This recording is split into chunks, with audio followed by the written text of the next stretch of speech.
तो दोस्तों जैसा कि आप सब जान रहे हैं, हम लोगों ने इंडस वैली सिविलाइजेशन यानी कि सिंध घाटी सभ्यता के बारे में अच्छी तरीके से पढ़ लिया है। ठीक है, उसमें हम लोगों ने जाना कि कब डिस्कवर हुआ था, किसने डिस्कवर किया था, कब एक्सकवेट हुआ था, इन सभी चीज़ों के बारे में हम लोगों ने अच्छे तरीके से जान लिया है। लेकिन अब हम लोग क्या जानेंगे कि उस समय टाउन प्लानिंग कैसा था, इकोनॉमिक कंडीशंस कैसे थे, उस समय लोग कैसे अपने आय संसाधन चलाते थे। ठीक है, और हम लोग जानेंगे कि उस समय के जैसे इम्प्लीमेंट्स, टूल इम्प्लीमेंट्स क्या थे और ऑर्नामेंट्स क्या यूज़ किया जाए, मतलब उस जितने भी important feature Indus valley civilization के थे उन सभी चीज़ों को आज की इस वीडियो में हम कवर करने वाले हैं। तो दोस्तों स्वागत है आप सभी का फिर से एक बार एटो स्टडी में।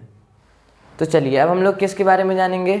सबसे पहला इंपॉर्टेंट फीचर क्या है, टाउन प्लानिंग। ठीक है, इंडस वैली सिविलाइजेशन जो है, जैसे हड़प्पा सिविलाइजेशन, वो ज़्यादातर किस चीज़ के लिए फेमस था, अर्बनाइजेशन के लिए ना। क्या था, अर्बनाइजेशन। एक बार मैं यहाँ पे लिख देता हूँ, अर्बनाइजेशन। मैंने आपको पहले ही बताया, जिसके आगे SATION लग जाए वो क्या है, एक प्रोसेस है। अर्बनाइजेशन एक ऐसा प्रोसेस था जब लोग रूरल एरिया से अर्बन एरिया में पलायन कर रहे थे, यानी कि वो लोग माइग्रेट कर रहे थे रूरल एरिया से लेकर अर्बन एरिया में, उसी को अर्बनाइजेशन। लेकिन उसका इंडस वैली सिविलाइजेशन का मेन रोल ही यही था कि अर्बनाइजेशन, और लोग रूरल एरिया से अर्बन एरिया की तरफ मूव ऑन कर रहे थे। ठीक है, ये हम लोगों ने जाना। लेकिन इसमें सबसे पहला पॉइंट क्या है, टाउन प्लानिंग, यानी कि नगर योजना। नगर योजना उस समय लोग जैसे कि डिवाइड किस तरीके से थे, लोग कैसे, लोग शहरों या नगरों में कैसे लोग रहते थे। तो वो क्या होगा हम लोग का कि हम लोगों ने क्या पढ़ा था कि हड़प्पा सिविलाइजेशन में cities were divided in grid planning. Cities किस में फॉलोड थी, ग्रिड प्लानिंग में। ग्रिड प्लानिंग मैंने आप लोग पहले ही बताया था कि जैसे कि मैथ्स की कॉपी आती है या फिर कोई भी चीज़ जो ग्रिड में हो, ठीक है, स्क्वायर बॉक्सेस में, इसी तरीके से सिटीज़ क्या थे, फॉलोड थे। सिटीज़ ग्रिड प्लानिंग में फॉलोड थे। दूसरा पॉइंट हम लोग का क्या आता है कि उस समय जो भी लोगों के घर थे वो कुछ इस तरीके से थे, जैसे आज भी हैं। ये बीच में एक स्ट्रीट जा रही है, इधर घर, इधर घर, इधर घर, इधर भी घर, इधर भी घर, इधर भी घर। बीच में जो रास्ता जाता था वो यहाँ से 90 डिग्री पे कट होता था। ठीक है, हर जगह यही पढ़ा जाता है कि क्रॉस डेट 90 डिग्री जो भी रोड होता था घर से। तो उसी में हम लोगों ने ये क्या जाना कि जो टाउन प्लानिंग था, सबसे पहला पॉइंट था कि city followed was grid planning. Grid planning पे बेस्ड था, और ग्रिड प्लानिंग आपको पता ही है कि ये जो ग्रिड प्लानिंग है, तो ये जो हर एंगल होगा वो 90 डिग्री का होगा। ठीक, 90 डिग्री का। तो यानी कि किस पे क्रॉस करते थे, हर एक घर, हर एक जो रास्ता रहता था वो किस पे क्रॉस करता था, 90 डिग्री पे। ये हम लोगों ने जाना। तीसरा पॉइंट क्या है, तीसरा पॉइंट ये है कि बहुत सारे जो घर थे वो पक्के ईंटे से बनाए जाते थे। किससे बनाए जाते थे, पक्के ईंटे से। ये क्या हो गया, पक्का ईंटा। ये हम लोग का हो गया ब्रिक हो गया। बहुत सारे जो घर थे वो पक्के ईंटे से बनाए जाते थे। लेकिन इसके अगला पॉइंट क्या है कि cities were divided into 2 parts, citadel और लोअर पार्ट। जो हम लोग के सिटी थे, जो हम लोग के टाउन थे उस समय के, वो 2 पार्ट में डिवाइड थे। पहला क्या हो गया, सीटाडेल, सीटाडेल। दूसरा क्या हो गया, दूसरा हम लोग का हो गया लोअर पार्ट। देखिए क्वेश्चन पूछे कैसे जाएंगे, पिछले टॉपिक से। जो भी आप पढ़े हैं उसको एक बार रिवाइज ज़रूर करें। ठीक है, जो भी हम पढ़ रहे हैं डेली बेसिस पे, उसे हम अगर रिवाइज कर लेते हैं तो वो हमें कभी भूलते नहीं हैं। तो हम लोगों ने सीटाडेल के बारे में क्या पढ़ा था, सीटाडेल के बारे में हम लोगों ने पढ़ा था ना, सीटाडेल मतलब होता है गढ़। क्या होता है, गढ़ होता है। उसी तरीके से सीटाडेल मतलब गढ़ होता है। लोअर पार्ट मतलब हम लोगों ने समझा जो a people who is not engage to live in urban area, that is known as lower part. मतलब जो सक्षम नहीं होते हैं, उतना इकोनॉमिक कंडीशन जिसके अच्छे नहीं होते हैं, वो रूरल एरिया में रहते थे, यानी कि लोअर पार्ट। लोअर पार्ट मतलब क्या होता है, रूरल एरिया। Rural area. ये क्या हो गया, अर्बन एरिया।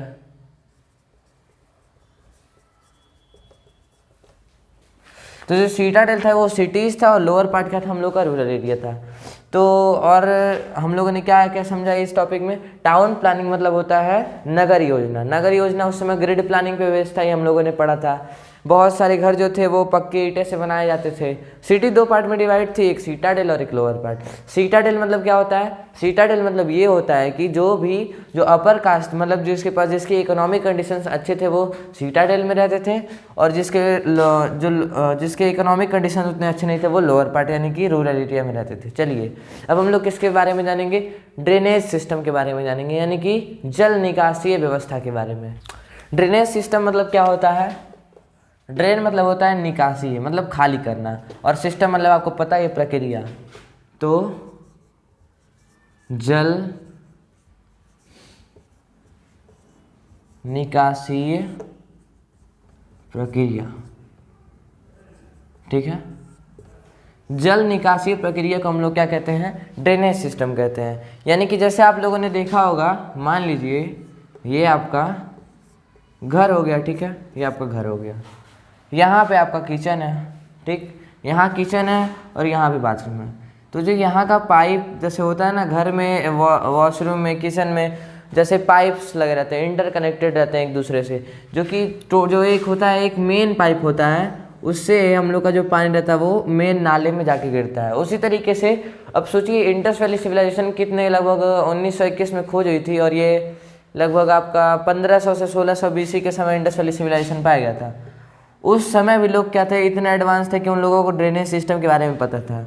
जो मेन घर का एक पाइप रहता था इंटरकनेक्टेड, जो कि 3-4 पाइप से मिलके वो एक रोड, जैसे ये रोड हो गया ना, मैंने कहा आपको ग्रिड प्लानिंग पे बेस्ड था। तो ये आपका घर है, यहाँ से एक मेन पाइप जाती थी जो रोड के नाले से कनेक्ट रहती थी। इसी तरीके से उस समय का ड्रेनेज सिस्टम था। यानी कि जल निकासी प्रक्रिया भी आम आदमी जैसे इस समय हम लोग का जल निकासी प्रक्रिया है घर का, उसी तरीके से उस समय भी यही था, कुछ ज़्यादा चेंजेस नहीं थे। चलिए अब हम लोग फूड के बारे में जानते हैं। उस समय के जो फूड के इम्पॉर्टेंट फीचर्स थे वो क्या थे? देखिए हम लोगों के रोज़ाना की ज़िंदगी में जैसे दाल चावल रोटी सब्जी खाते हैं, तो इस समय का जो मुख्य हम लोग का आहार है वो क्या है? रोटी और चावल, ठीक है। नॉर्मल आम जिंदगी में हम लोग क्या खाते हैं? रोटी ही खाते हैं, ये तो बेसिक सी बात है, रोटी हम लोग खाते हैं। लेकिन जो इंडस वैली सिविलाइजेशन उस समय क्या था? व्हीट एंड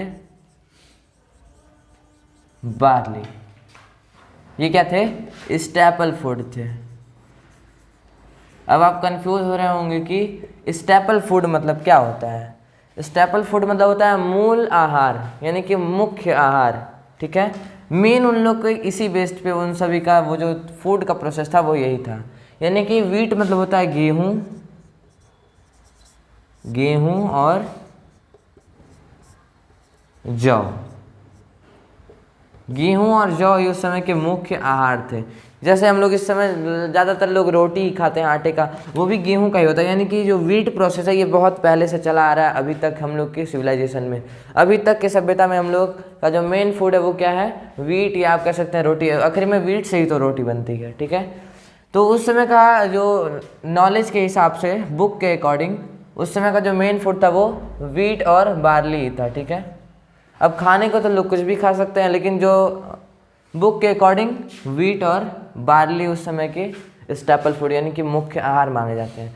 चलिए अब हम लोग ड्रेसेस और ऑर्नामेंट्स के बारे में जानते हैं। ये भी काफ़ी इंपॉर्टेंट है, इंपॉर्टेंट फीचर हो सकता है क्या है, ठीक है। चलिए अब हम लोग ड्रेसेस और ऑर्नामेंट्स के बारे में जानते हैं कि उस समय के लोग किस तरीके के जेवर जवरात, और या फिर आप कह सकते हैं किस तरीके के लोग ड्रेसिंग कल्चर उस समय का कह सकते हैं। चलिए हम लोगों ने किसके बारे में जान लिया? फूड के बारे में जान लिया, टाउन प्लानिंग के बारे में जान लिया, ड्रेनेज सिस्टम के बारे में जान लिया, ठीक है। यानी कि नगर योजना और आप कह सकते हैं भोजन प्रधान यानी कि मुख्य आहार क्या थे उस समय के, और हम लोग क्या जान लिए? जल निकासी के बारे में जान लिया। अब हम लोग क्या जानेंगे कि कपड़ों और आभूषणों के बारे में, ड्रेसेस एंड ऑर्नामेंट्स। ऑर्नामेंट मतलब क्या होता है? आभूषण। पहले हम लोग इसका मीनिंग लिखते हैं। ड्रेस मतलब क्या होता है? ड्रेस मतलब होता है कपड़ा, ठीक, कपड़ा और आभूषण, ठीक है।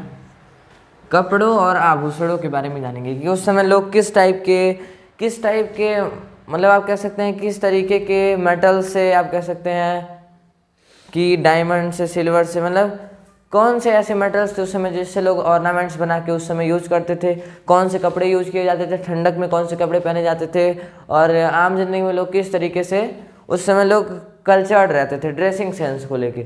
चलिए अब जानते हैं, ठीक है। सबसे पहले क्या है, कॉटन। सबसे पहला पॉइंट हम लोग का क्या है, हम लोग का सबसे पहला पॉइंट हम लोग का है कॉटन, ठीक है। कॉटन, सूती कपड़े, सूती कपड़े। देखिए कॉटन फैब्रिक जो था उस समय कॉमन यूज में था, जैसे इस समय भी लोग कॉटन के, गर्मियों में देखेंगे कॉटन के शर्ट्स पहनते हैं। तो जो हम लोग का सूती कपड़ा होता है उस समय लोग आम जिंदगी में सूती कपड़े का ज़्यादा इस्तेमाल करते थे। दूसरा क्या है, विंटर क्लॉथ, विंटर फाइबर। अब आप कहेंगे विंटर फाइबर क्या होता है, विंटर फाइबर मतलब होता है वोलन, वूल। ये लोगों को गर्मी देने के लिए, और गर्मी कब हम लोग को जरूरत है, जब ठंडक का सीजन होता है, यानी कि विंटर सीजन में वुलन क्लॉथ्स का यूज करते थे। यानी कि इंडस वाली सिविलाइजेशन था, इसीलिए मॉडर्न था, क्योंकि हम लोग लगभग इस समय भी हम लोग उसी सिविलाइजेशन को फॉलो करते आ रहे हैं। हम लोग का मुख्य आहार भी रोटी ही है, यानी कि मुख्य आहार गेहूँ ही है, ठीक है। ऑर्नामेंट्स तो हम लोग अब मेंस आदमियों को हम लोग को नहीं देखे हैं ऑर्नामेंट्स पहनते हुए, ज़्यादातर लोग सीकड़ पहनते हैं, अंगूठी पहनते हैं और कड़े पहनते हैं। लेकिन जो वुमेन्स जो भी ऑर्नामेंट्स पहनती थी, आज की भी वुमेन्स वही ऑर्नामेंट्स यूज़ करती हैं, उसी तरीके के सिविलाइजेशन में रहते हैं। यानी कि इस समय के सिविलाइजेशन में और उस समय के सिविलाइजेशन में कोई भी डिफरेंस नहीं है, दोनों लगभग मिलते जुलते हैं, ठीक है। चलिए टॉपिक पे आते हैं। तीसरा हम लोग का पॉइंट क्या है, हम लोगों ने जाना कि उस समय लोग कॉटन फैब्रिक क्या था, कॉमन यूज था, कॉमन यूज था। यानी आम जिंदगी में लोग कॉटन कपड़े का यूज़ करते थे, ठंड गर्मी पाने के लिए विंटर क्लॉथ्स का यूज़ करते थे, यानी कि वुलन क्लॉथ्स का।